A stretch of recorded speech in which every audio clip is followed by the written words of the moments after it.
අර වැටෙන තරුවක් මට ගෙනල්ලා දෙන්න. ඔන්න මට නම් තරුවක් ලැබිලා තියෙන්නේ. තව මොනවද?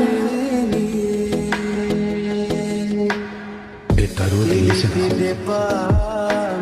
එතනින් එහාට මොකද උනේ? ඒ එළිය තමයි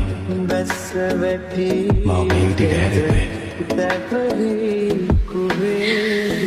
මාව ඔයාට එහෙමද දැනෙන්නේ?